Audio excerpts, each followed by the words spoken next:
Welcome to creative academy.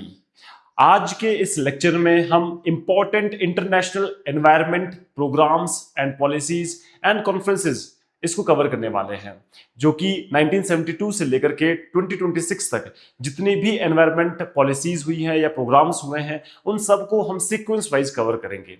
अक्सर UPSC, state PCS, defence exams और even UGC net के exams में काफी बार इन सभी टॉपिक्स के ऊपर क्वेश्चंस देखने को मिलते हैं। यहाँ से एक ना एक क्वेश्चन जरूर देखने को मिलता है, या तो फिर आपको क्वेश्चंस जो जितनी भी पॉलिसीज है, जो ये प्रोग्राम्स हुए हैं, इनको अरेंज करने के लिए आ जाता है, या फिर मैच द फॉलोइंग में ईयर को मैच करने के लिए आ जाता है। ठीक है, और आपको सीक्वेंसिंग भी पता होना बहुत जरूरी है।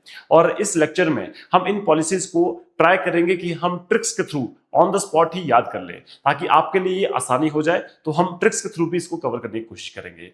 चलिए स्टार्ट करते हैं international environment policies and programmes को। तो देखिए, सबसे पहले तो हम इसमें देखते हैं 1972 से स्टार्ट करते हैं। 1972 में United nation conference on human environment ये स्टार्ट किया गया था, जिसको हम इन शॉर्ट स्टॉकहोम कॉन्फ्रेंस भी बोलते हैं। स्टॉकहोम कहां पर है? स्वीडन में ये लोकेटेड है। ठीक है, और यूएन का जो ये प्रोग्राम था, इसको स्टॉकहोम कॉन्फ्रेंस बोला जाता है। ह्यूमन एनवायरनमेंट के ऊपर पहला प्रोग्राम था। It was first global environment conference, Stockholm declaration इनको शॉर्ट बोला जाता है। और इसी में के तहत ही यूनाइटेड नेशन एनवायरनमेंट प्रोग्राम भी एस्टेब्लिश किया गया था। यूएनईपी की स्थापना हुई थी। ठीक है, एंड 1972 में ही यूएनईपी की स्थापना होती है और इसका हेडक्वार्टर नैरोबी केनिया ये एस्टेब्लिश किया जाता है। ठीक है, वर्ल्ड की लीडिंग एनवायरमेंटल ऑर्गेनाइजेशन है, जो कि 1972 में एस्टेब्लिश की गई थी। तो ध्यान रखना है, सबसे पहली एनवायरमेंट रिलेटेड ऑर्गेनाइजेशन जो बनी थी वो यूनाइटेड नेशन एनवायरनमेंट प्रोग्राम थी 1972 में। उसका हेडक्वार्टर नैरोबी केनिया में स्थित है। ठीक है, उसके बाद हम देखते हैं 1973 में साइट्स का मतलब है convention on international trade in endangered species. तो एंडेंजर्ड स्पीशीज के लिए भी एक ऑर्गेनाइजेशन बनाएगी, जिसका नाम रख दिया गया साइट्स। इसका हेडक्वार्टर आपका वॉशिंगटन डीसी यूएसए में देखने को मिलेगा, और ये इंटरनेशनल ट्रेड को रेगुलेट करता है एंडेंजर्ड स्पीशीज से लिंक्ड। ठीक है, ताकि ऐसा तो ना हो कि भाई एंडेंजर्ड स्पीशीज है, उसका कोई ट्रेड वगैरह कर रहा हो, तो उसको रेगुलेट करने का काम साइट्स का है। इसको याद कैसे रख सकते हैं हम? देखो, याद रखने के लिए आप इस को लिंक कर सकते हैं। सॉरी, तो देखो साइट्स है, यहां पर हम देख सकते हैं। तो देखो सी जो है यहाँ पर 3 आता है। ठीक है, सी क्या बन जाता है? 3rd नंबर पे आता है सी। ठीक है, एस फॉर 7। ठीक है, एस फॉर 7, तो 73 आपने याद रखना है। ठीक है, क्या हो जाएगा? एस फॉर 7 एंड सी जो है 3rd नंबर पर है, तो सी से 3। ठीक है, तो साइट्स जो है वो 1973 में ये एस्टेब्लिश किया गया था। उसके बाद हम देखते हैं 1979 में क्या आया था? Convention on long range transboundary air pollution. तो ये पहली ऑर्गेनाइजेशन थी जो एयर पॉल्यूशन के लिए बनी थी। सॉरी, आपका पहली ट्रीटी थी ये, first international treaty on air pollution. इसका हेडक्वार्टर आप देखोगे कहां पर था? ये जेनेवा, स्विट्जरलैंड में। ठीक है, सीएलआर टैप। ठीक है, ये देख लेना आपने। बाकी 1979 की हम बात करें तो कन्वेंशन ऑन माइग्रेटरी स्पीशीज। तो माइग्रेटरी स्पीशीज के लिए फिर कन्वेंशन होती है, जिसको बॉन कन्वेंशन बोला जाता है, क्योंकि ये कन्वेंशन बॉन जर्मनी में हुई थी। ठीक है, बॉन जर्मनी में 1979, याद रखना आपने। और ये माइग्रेटरी स्पीशीज के लिए आपका कन्वेंशन थी। इसी से लिंक कर लेना कि भाई माइग्रेटरी स्पीशीज कहां जाएंगे? जो माइग्रेट होते हैं स्पीशीज वो वन में जाएंगे। वन से बॉन लिंक कर लेना आपने। ठीक है, तो वन तो बॉन कन्वेंशन किसकी बात करता है? माइग्रेटरी स्पीशीज की बात करता है। ठीक है, राइट। देन आते हैं 1982 में वर्ल्ड चार्टर फॉर नेचर। ठीक है, तो ये आता है यूएन जनरल असेंबली में, इसको पास किया जाता है। ठीक है, world charter for nature and global principle for nature conservation, इसकी बात करता है। 1985 हम देखेंगे तो Vienna convention for the protection of the ozone layer. तो बहुत इंपॉर्टेंट है। देखो, हमें नॉर्मली ये लगता है दैट जो ओजोन लेयर के लिए सबसे पहली मीटिंग बुलाई गई थी वो मॉन्ट्रियल कनाडा में बुलाई गई थी, मगर ऐसा नहीं है। उससे पहले वियना कन्वेंशन भी हुई थी। तो ये पहली ट्रीटी होती है ओजोन लेयर के ऊपर।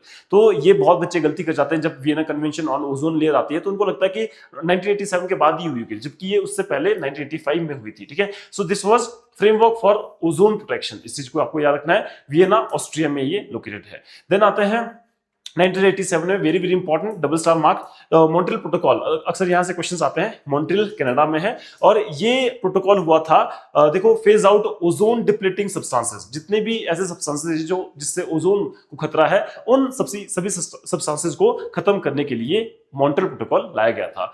1988 की बात करें तो आईपीसीसी आता है, inter governmental panel on climate change. ठीक है, तो inter governmental panel climate change के ऊपर आता है। तो डब्ल्यूएमओ यूएनईपी इनिशिएटिव ये लाया जाता है, ठीक है। तो देखो ये वर्ल्ड मेट्रोलॉजिकल ऑर्गेनाइजेशन और यूनाइटेड नेशन एनवायरनमेंट प्रोग्राम, इन दोनों का इनिशिएटिव होता है, मर्ज इनिशिएटिव होता है, ठीक है। तो IPCC inter governmental panel on climate change, ठीक है, और scientific assessment body on climate change है ये बेसिकली, ठीक है। इसके बाद हम देखें 1989 में बेसल कन्वेंशन आता है, ठीक है। अच्छा, इसमें एक और चीज आप इसमें लिंक कर सकते हो, कैसे लिंक करने के लिए क्या कर सकते हो आप, जैसे आईपीसीसी यहां लिखा हुआ है ना, तो आई से क्या बन जाता है वहां पर 1 बन जाता है, पी को उल्टा कर दो 9 बन जाता है, ठीक है। और सी आपने 8 बना दिया इसका, 8 और 8 सी है ना, सेम है, ठीक है। तो 8 भी कैसा है, सेम है, तो 8 1988। तो आईपीसीसी कब बना है, 1988। इससे आप इसको याद कर सकते हो, डेट को याद करने की एक शॉर्ट ट्रिक है, ठीक है। देन आपका 1992 की, अच्छा 1989 की बात करें तो इसमें बेसल कन्वेंशन आता है। तो बेसल कन्वेंशन बेसिकली किसकी बात करता है, control of transboundary movement of hazardous waste, ठीक है। जितना भी हैजार्डस वेस्ट है उसको ऐसा ना हो कि एक जगह से दूसरी जगह उसको मूव किया जा रहा है और वहां पर वो दिक्कत क्रिएट करे, ठीक है। तो उसका भी कंट्रोल रखना, उसकी बात की जाती है। तो बेसिकली हम देखते हैं, इससे लिंक कर लेना कि भैया हम हैजार्डस वेस्ट को हम कहां डालते हैं, बेसमेंट में डाल देते हैं, ठीक है। तो बेसमेंट में डालेंगे तो उससे बेसल कन्वेंशन आप याद रख लेना 1989 का। 1992 में अर्थ समिट होता है और रियो डी जेनेरियो अर्थ समिट, वेरी वेरी इंपॉर्टेंट, ये डबल स्टार मार्क अगेन, बहुत इंपॉर्टेंट है, ब्राजील में है ये कॉन्फ्रेंस होती है, समिट होता है रियो डी जेनेरियो किया, रियो डिक्लेरेशन भी इसको बोला जाता है, और एजेंडा 21 यहाँ पर डिसाइड किया जाता है, और साथ साथ फॉरेस्ट प्रिंसिपल्स भी यहाँ पर डिसाइड किए जाते हैं। एजेंडा 21 मतलब 21st सेंचुरी का एजेंडा यहाँ पर डिसाइड किया जाता है बेसिकली, ठीक है। देन आते हैं 1992 यूएनएफसीसीसी, ठीक है। तो रियो डी जेनेरियो ब्राजील, इसी में ही होता है ये, ठीक है। ये अर्थ समिट का ही रिजल्ट होता है, उसी के बाद ये बनता है। एंड इसकी फुल फॉर्म क्या है, United nation framework for convention on climate change, ठीक है, इसके लिए लाया जाता है। देन 1992 में ही itself convention on biological diversity, CBD लाया जाता है। Rio de Janeiro again Brazil, ये भी अर्थ समिट का ही रिजल्ट होता है 92 में, और बायोडाइवर्सिटी कंजर्वेशन के लिए इसको ये लाया जाता है, ठीक है। इस चीज को आपको याद रखना है। देन हम बात करते हैं इसके बाद फर्दर 1994 की। तो 1994 में UN convention on to combat desertification, तो डेजर्टिफिकेशन को कॉम्बैट करने के लिए यूएन कंजर्वेशन आती है, ठीक है। तो देखो इसके लिए इसको बोला गया यूएनसीसीडी, ठीक है। इसको कैसे लिंक करेंगे आप, देखो डी जो है वो लास्ट में था, डेजर्ट की हम बात करते हैं, ठीक है। तो डी चौथे नंबर पे आता है, ABCD, राइट, चौथे नंबर पे आता है। तो 94 इससे लिंक करना आपने, ठीक है। तो 4 है लास्ट में, इससे आप थोड़ा सा लिंक कर सकते हैं कि 1994 में यूएनसीसीडी जो है ये बना था, इसकी कॉन्फ्रेंस हुई थी, और पेरिस फ्रांस में था ये, ठीक है। और कॉम्बैट डेजर्टिफिकेशन, जो डेजर्टिफिकेशन हो रहा है, बहुत तेजी से बढ़ रहा है, उसको रोकना, और लैंड डिग्रेडेशन जो हो रहा है उसको भी रोकना, ठीक है। देन आते हैं 1995, बहुत इंपॉर्टेंट है, क्यों, क्योंकि इस टाइम पे COP1 पहली मीटिंग होती है कॉन्फ्रेंस ऑफ पार्टीज की, जो कि बर्लिन में होती है। इसको बर्लिन मैंडेट भी बोला जाता है, और बर्लिन जर्मनी में ये COP फर्स्ट जो मीटिंग होती है 1995 में होती है। और यहाँ पर एक तरह से बाइंडिंग क्लाइमेट टारगेट्स ये फिक्स किए जाते हैं। इससे पहले भी एनवायरमेंट के ऊपर, लोगों के ऊपर टारगेट्स बनाए गए थे, बट वो बाइंडिंग नहीं थे। बट 1995 में पहली बार कॉप की जो मीटिंग होती है, फर्स्ट मीटिंग होती है, उसमें बाइंडिंग टारगेट्स लगाए जाते हैं सभी कंट्रीज के ऊपर। देन 1997 की हम बात करेंगे, यहाँ पर क्योटो प्रोटोकॉल आता है। तो जाहिर सी बात है 95 में फर्स्ट मीटिंग हुई थी कॉप की, 96 में सेकंड होती है, तो 97 में कॉप की थर्ड मीटिंग होगी। तो थर्ड मीटिंग में क्योटो प्रोटोकॉल, बहुत बहुत इंपॉर्टेंट है, इस चीज को याद रखना आपने। क्योटो प्रोटोकॉल जो है वो क्योटो जापान में ये मीटिंग होती है, और यहाँ पर लीगली बाइंड किया जाता है green house gas emission reduction targets को, ठीक है, कि हमने ग्रीन हाउस गैस एमिशन जो हो रही है उसको रिड्यूस करना है, और उसके लिए टारगेट्स फिक्स किए जाते हैं जो कि बाइंडिंग इन नेचर होंगे क्योटो प्रोटोकॉल आपका COP3 में। अच्छा, ये चीज याद रखना है यहाँ पर। ये इसके बाद फिर क्योटो प्रोटोकॉल में जब आगे फर्दर इसमें और रिवाइज किया जाएगा 2005 में, तब उसको और स्ट्रिक्ट तरीके से बाइंड किया जाएगा कंट्रीज के ऊपर, ठीक है। देन हम आगे देखते हैं 2000 में मिलेनियम डेवलपमेंट गोल्स, MDGs आते हैं यहाँ पर, ठीक है, मिलेनियम डेवलपमेंट गोल्स। तो न्यूयॉर्क USA यहाँ पर इसको लाया जाता है, New York USA millennium development goal. And यहाँ पर देखो 8 डेवलपमेंट गोल्स होते हैं MDGs के, जो कि 2000 में आते हैं, और 2015 तक इनको पूरा करने का टारगेट रखा जाता है, ठीक है, 2000 से 2015 तक, ठीक है। तो ये इंपॉर्टेंट है। एंड देन उसके हम बात करेंगे 2001 में, तो माराकश अकॉर्ड्स आते हैं COP7 में, माराकश मोरक्को में है, और ये ऑपरेशन रूल्स बनाए गए थे क्योटो प्रोटोकॉल के लिए, ठीक है। 2002 की हम बात करें, world summit on sustainable development, ठीक है, सस्टेनेबल डेवलपमेंट के लिए वर्ल्ड समिट ऑर्गेनाइज की जाती है। वर्ल्ड समिट, चूंकि इससे पहले भी अर्थ समिट हुई थी, उसके बाद उसके रियो अर्थ समिट के 10 साल के बाद, जो कि जिसको हम रियो समिट बोलते हैं, +10, यानी कि 10 साल के बाद वर्ल्ड समिट बुलाई जाती है सस्टेनेबल डेवलपमेंट के लिए 2002 में। जो कि जोहान्सबर्ग साउथ अफ्रीका में होती है, और जोहान्सबर्ग डिक्लेरेशन भी इसको बोला जाता है, ठीक है। देन 2002 की हम बात करें तो दिल्ली डिक्लेरेशन, बहुत बहुत इंपॉर्टेंट है, इस चीज को याद रखना आपने। दिल्ली डिक्लेरेशन कॉप 8 यहां पर इसको लाया जाता है, ठीक है। कॉप 8 में देखो याद रखना 2002 वैसे ही इंडिया के लिए काफी एक फेमस ईयर है, क्योंकि यहाँ पर देखो क्या चीजें हुई थी, गोधरा कांड हुआ था, पार्लियामेंट्री अटैक इसके बाद हुआ था इस टाइम पे। तो देखो ये दिल्ली डिक्लेरेशन, ठीक है, तो दिल्ली से लिंक कर लेना आपने। तो 2002 में दिल्ली डिक्लेरेशन में कॉप 8 की मीटिंग हुई थी। अब 95 से आप स्टार्ट करोगे कॉप 1 से, तो 2002 तक कॉप 8 आ जाएगा, ठीक है। तो इससे भी आप लिंक कर सकते हो दिल्ली डिक्लेरेशन 2002 में, और यहाँ पर भी sustainable development and climatic action की बात हुई थी, ठीक है। दिल्ली में कॉप की मीटिंग हुई थी। देन 2005 की हम बात करेंगे तो Kyoto protocol came into force, ठीक है। एक तरह से जितने भी कंट्रीज ने क्योटो प्रोटोकॉल साइन किया था उनको बोला गया कि आपको जो है वो लीगली या इंप्लीमेंट करना पड़ेगा, ठीक है। एंड ये लीगली इफेक्टिव हो जाता है क्योटो प्रोटोकॉल इसके बाद, ठीक है, 2005 में। देन 2005 में ही मिलेनियम इकोसिस्टम असेसमेंट होता है ग्लोबली, और इकोसिस्टम की हेल्थ को असेस किया जाता है इस टाइम पे। 2007 की बात करें तो बाली एक्शन प्लान आता है कॉप 13 के तहत, बाली इंडोनेशिया में है, और ये पोस्ट क्योटो नेगोशिएशन को का रोड मैप बनाने के लिए होता है, ठीक है। 2009 में कोपेनहेगन अकॉर्ड आता है कॉप 15 में। कोपेनहेगन डेनमार्क में है, और इसमें बोला गया पहली बार कि भाई 2 डिग्री सेल्सियस वार्मिंग लिमिट हमने रखनी है, ठीक है, कि ग्लोबल टेंपरेचर 2 डिग्री सेल्सियस से ऊपर नहीं जाना चाहिए किसी भी तरह से। तो पहली बार जो ये चीज होती है वो 2009 में होती है, कोपेनहेगन अकॉर्ड के तहत इसको किया जाता है कि 2 डिग्री सेल्सियस से ज्यादा टेंपरेचर ग्लोबल का नहीं होना चाहिए, ठीक है। देन आते हैं 2010 का नागोया प्रोटोकॉल आता है। नागोया प्रोटोकॉल नागोया जापान में है, और ये एक्सेस एंड बेनिफिट शेयरिंग की बात करता है, ठीक है, एक्सेस एंड बेनिफिट शेयरिंग की ये बात करता है नागोया प्रोटोकॉल। 2010 की ही बात करेंगे तो कानकुन एग्रीमेंट आता है, तो कॉप 16 का, कानकुन मेक्सिको में है, और ग्रीन क्लाइमेट फंड नेटवर्क की हम यहाँ पर बात करते हैं, ठीक है। और 2011 की बात करें तो डरबन प्लेटफॉर्म है कॉप 17 का, डरबन साउथ अफ्रीका में है ये, और foundation of Paris government agreement देखने को मिलती है, ठीक है। क्योंकि ये 2011 में था, तो इसी की वजह से पेरिस एग्रीमेंट जो कि 2015 में होगा उसकी फाउंडेशन हमें यहाँ देखने को मिलती है।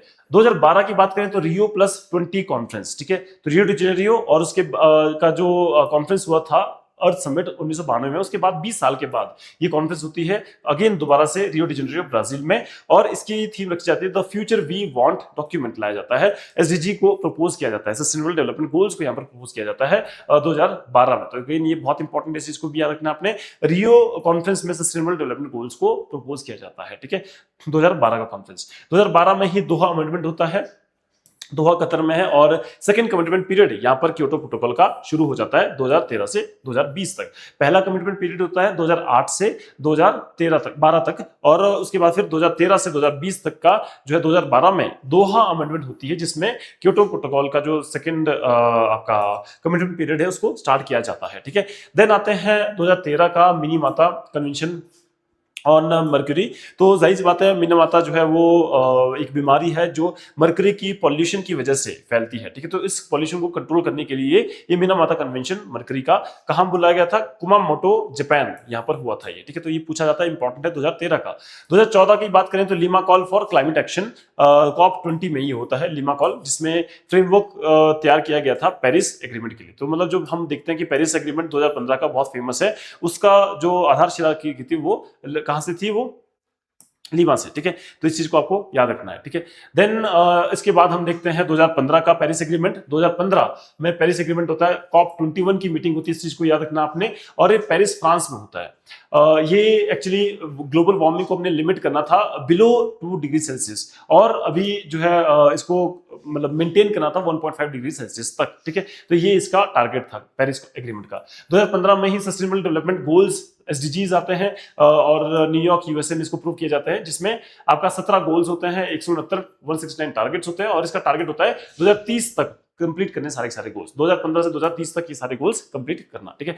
और 2015 में Sendai frameworks for disaster risk reduction ये भी आता है, सेंडाई जापान में है, और ग्लोबल डीआरआर फ्रेमवर्क 2015 से 2030 तक का टारगेट सेम है, इसमें भी 2015 का है, डिजास्टर रिस्क रिडक्शन 2015 का ही है, Sendai framework for disaster risk reduction.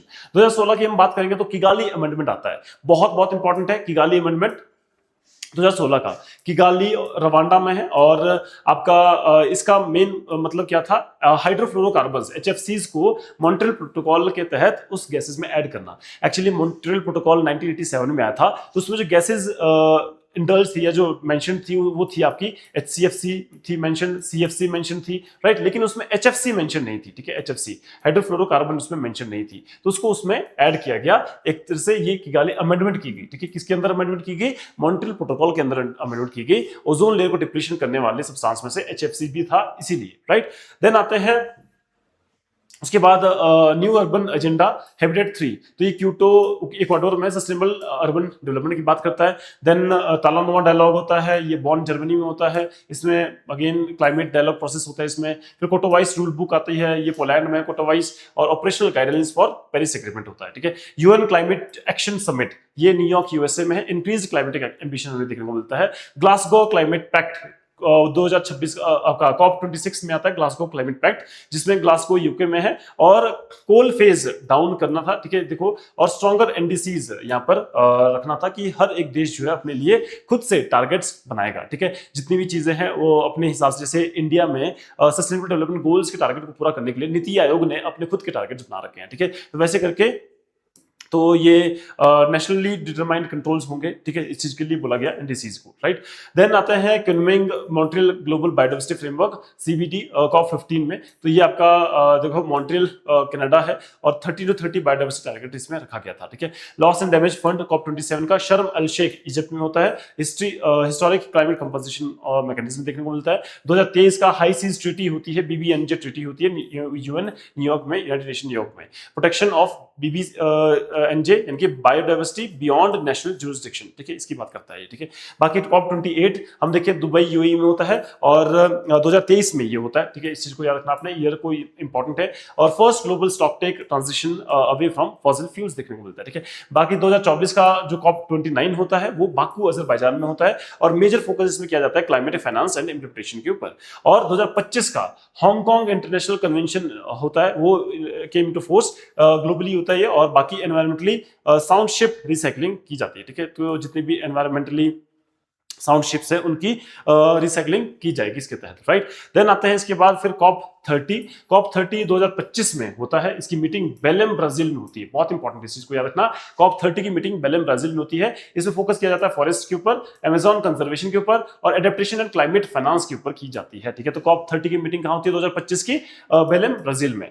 2025 में Basel Rotterdam Stockholm BRS COP update भी होता है जेनेवा स्विट्जरलैंड में, न्यू रिस्ट्रिक्शंस लगाई जाती है हैजार्डस केमिकल्स के ऊपर और POPs के ऊपर, ठीक है। 2025 में ही ग्लोबल प्लास्टिक ट्रीटी नेगोशिएशंस होती है, और जो कि ऑनगोइंग है अभी प्रोसेस में, और बाइंडिंग की जाएगी ग्लोबल प्लास्टिक पॉल्यूशन एग्रीमेंट की तरफ, ठीक है। बाकी 2026 की जो COP31 है, ठीक है, ये बहुत बहुत इंपॉर्टेंट है, इस चीज को याद रखना आपने।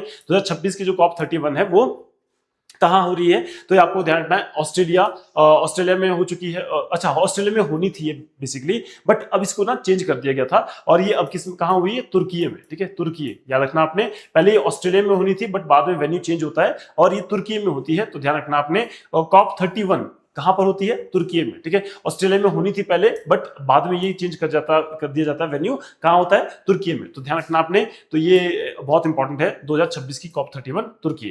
फिर 2026 में SDG प्रोग्रेस रिव्यू है, यूनाइटेड नेशंस होते हैं, ठीक है, उसमें फिर आपके प्रोग्रेस रिव्यू देखा जाता है। 2026 का global plastic treaty negotiation process ये भी है, इसके बाद आता है। अच्छा एक और चीज है 2027 का जो COP32 है, ठीक है, COP32, ठीक है, ये कहां पर होगा, ये कहां पर होगा, ये हो जाएगा आपका इथियोपिया में, ठीक है, कहां हो जाएगा ये, इथियोपिया, राइट, इथियोपिया। तो इस चीज को आपको याद रखना है, इथियोपिया, और इथियोपिया की कैपिटल क्या है आपका, अदिस अबाबा, ठीक है, अदिस अबाबा, इथियोपिया की कैपिटल क्या है, अदिस अबाबा, और अदिस अबाबा इज आल्सो हेडक्वार्टर किस चीज का है, ये headquarter of African union, AU का हेडक्वार्टर, ये अफ्रीकन यूनियन का हेडक्वार्टर है इथियोपिया में, अदिस अबाबा जो इसकी कैपिटल है, ठीक है। और यहाँ पर इथियोपिया में आपका COP32 जो मीटिंग होगी 2027 की, अगली मीटिंग जो होगी वो वहां कंडक्ट होनी है, और तुर्की में जो COP31 की मीटिंग थी वो हो चुकी है, ठीक है। तो ये 2026 में जो मीटिंग थी वो तुर्की में हुई, राइट। इस चीज को आपको याद रखना है, बहुत इंपॉर्टेंट है। इसके अलावा कुछ और इंपॉर्टेंट जो हमने देखा 1972 का हम कवर कर चुके हैं ऑलरेडी, स्टॉकहोम कन्वेंशन को बुलाता है, और ये फर्स्ट इंटरनेशनल एनवायरमेंटल कॉन्फ्रेंस होती है। इसमें जो इंपॉर्टेंट चीज है that is world environment day establish किया जाता है 5 जून को हर साल, लेकिन ये 1974 से स्टार्ट होता है। स्टॉकहोम कन्वेंशन होता है 5 जून 1972 को, लेकिन 1974 से इस दिवस को मनाया जाता है, एनवायरमेंट डे को मनाया जाता है, वर्ल्ड एनवायरमेंट डे को 5 जून 1974 से 1972 4 से। इस चीज को आपको याद रखना है, राइट। और स्टॉकहोम डिक्लेरेशन में 26 प्रिंसिपल्स उसमें किए गए थे, और मॉरिस स्ट्रॉन्ग ये इनको अपॉइंट किया गया था, वहां के जो भी सेक्रेटरी जनरल थे, ठीक है। तो ये इन्होंने लीड किया था इस चीज को, राइट। और बाकी हम देखें 1974 का हम देख चुके हैं, वर्ल्ड एनवायरमेंट डे हमने इसमें मनाया था, और ओनली वन अर्थ इसकी थीम उस समय थी, ठीक है। और बाकी हम देखेंगे तो ब्रंडलैंड कमीशन आई थी 1987 में। ब्रंडलैंड कमीशन को भी आपको याद रखना है, और ये बात करता है अवर कॉमन फ्यूचर 1987, ठीक है।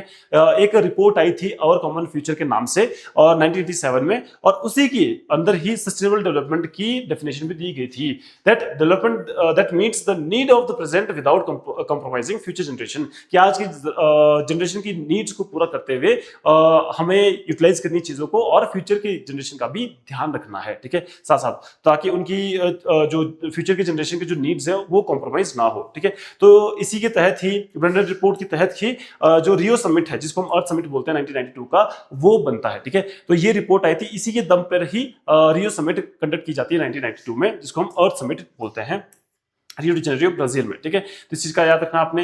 देन उसके बाद हमने 1985 का वियना कन्वेंशन देख लिया, जिसकी वजह से आपका ओजोन लेयर के लिए ये पहली कन्वेंशन होती है, और इसी वजह से आपका आगे मॉन्ट्रियल प्रोटोकॉल आता है 1987 में। मॉन्ट्रियल प्रोटोकॉल हमने ये इसको नोटिस कर लिया है, सब कुछ, ठीक है। देन उसके बाद आता है फिर 1988 का टोरंटो समिट क्लाइमेट चेंज के ऊपर। तो ये first global CO2 emission reduction होता है, लेकिन ये फेल कर जाता है, इसको याद रखना आपने, ये फेल कर जाता है, ठीक है। देन 1988 का IPCC हमने देख लिया, जिसको हमने याद किया था, I का 1, P को उल्टा कर दो 9, और C को 8 बनाया था हमने, 88, CC है ना, सेम है, ठीक है। तो 88, ठीक है। तो 1988 में IPCC ये हुआ था, ठीक है। इस चीज को आप इससे लिंक कर सकते हो, inter governmental panel on climate change, ठीक है। तो ये यूनाइटेड नेशन एनवायरनमेंट प्रोग्राम और WMO वर्ल्ड मेट्रोलॉजिकल ऑर्गेनाइजेशन, इसके द्वारा दोनों के द्वारा इसको बनाया गया है IPCC को, ठीक है। हेडक्वार्टर्स का जेनेवा में है, ठीक है। और इसके बाद फिर हम देखते हैं फर्दर, इसमें 1992 में अर्थ समिट होती है, जिसमें रियो डिक्लेरेशन की जाती है 27 प्रिंसिपल के साथ, एजेंडा 21 और फर्स्ट प्रिंसिपल्स होते हैं, जो कि नॉन बाइंडिंग इन नेचर होते हैं। इसमें इसी के तहत CBD बनता है, UNFCCC और UNCCD, डेजर्टिफिकेशन और कन्वेंशन ऑन क्लाइमेट चेंज और बायोडाइवर्सिटी के ऊपर, ठीक है। देन लैंडमार्क समिट होती है ये, और ग्लोबल एनवायरमेंट ट्रीटीज के ये स्थापित करती है, ठीक है। 1997 में क्योटो प्रोटोकॉल होता है, 2000 में मिलेनियम MDGs आते हैं, 2004 में COP10, ये हम सारा कुछ ऑलरेडी कवर कर चुके हैं, ठीक है। तो इसमें जस्ट मैं इंपॉर्टेंट वाले करवा रहा हूं आपको। एंड इसके बाद 2009 में कोपेनहेगन अकॉर्ड आता है, जिसमें हमने देखा था कि पहली बार 2 डिग्री सेल्सियस टारगेट को मेंशन किया गया था कोपेनहेगन अकॉर्ड में 2009 में, इस चीज को आपको याद रखना है। देन 2012 का दोहा अमेंडमेंट, क्योटो सेकंड पीरियड जिसको बोला जाता है, ये आता है। 2015 में पेरिस एग्रीमेंट होता है, बहुत इंपॉर्टेंट है, जहां पर टारगेट 2 डिग्री सेल्सियस से बिलो रखने का और 1.5 डिग्री सेल्सियस को मेंटेन करने का था, ठीक है। Net zero by mid 21st century, ये भी टारगेट रखा जाता है, ठीक है। इसमें बस यूएसए विड्रॉ करता है 2020 में, और वापस रिजॉइन करता है 2021 में, और 2015 में SDGs आते हैं, एजेंडा 2030 का, और 17 गोल्स 169 टारगेट के साथ, राइट। ये ऑलरेडी हम इसको कर चुके हैं, और इसमें डिस्टर्बेंस आई थी कोविड-19 में, ठीक है। देन इसमें कुछ और चीजें थी, जैसे एनवायरमेंट प्रोटेक्शन एक्ट 1986 हम देखें तो इंडिया में आता है, और भोपाल गैस ट्रेजेडी के बाद इस एक्ट को लाया गया था 2 दिसंबर 1984 में, जो ये भोपाल गैस ट्रेजेडी थी। और आप प्लीज आपको कमेंट करके बताना है कि कौन सी गैस इसमें यूज की गई थी, ठीक है। कौन सी गैस थी जिससे ये ब्लास्ट हुआ था, भोपाल गैस ट्रेजेडी थी, ठीक है। तो जिसका भी कमेंट सही होगा उसको हार्ट रिएक्ट किया जाएगा, ठीक है। देन इसको याद रखना आपने, इसको मैंने जानबूझ के नहीं डाला ताकि आप इसमें आंसर बता सको कमेंट में, ठीक है। तो इसी के तहत ही, चूंकि ये ट्रेजेडी होती है जिसमें कई लाखों लोग मारे जाते हैं, तो उसकी वजह से ही आपका ये EPA आता है 1986 का, उसके 2 साल के बाद, ठीक है। देन इसमें सारी चीजें air, water, land, hazards substances, noise pollution, ये सब कुछ कवर्ड है। उसके बाद आता है NAPCC, इस बार HVSET में भी ये क्वेश्चन पूछा गया था 2026 का, ठीक है। 2026 में HVSET में ये क्वेश्चन आया था। NAPCC कब एस्टेब्लिश हुआ था, तो 2008 में हुआ था, PM council on climate change के दौरान, ठीक है। इसका मतलब क्या है, national council action plan on climate change, right. और देखो इसके मिशन क्या है, सोलर मिशन है, enhanced energy efficiency, sustainable habitat, water mission, sustaining the Himalayan ecosystem, green India, sustainable agriculture, strategic knowledge for climate change, इस चीज की ये बात करता है, ठीक है।